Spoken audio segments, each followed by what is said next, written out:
Assalamualaikum warahmatullahi wabarakatuh. Let me introduce myself. My name is Muhammad Nafal Nafi and my friends Akbar. We are here want to show you how to make banana nuggets.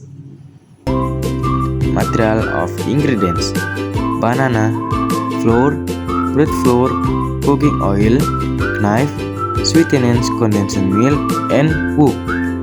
Step by step. 1. Peel the banana, then cut them into 2 parts.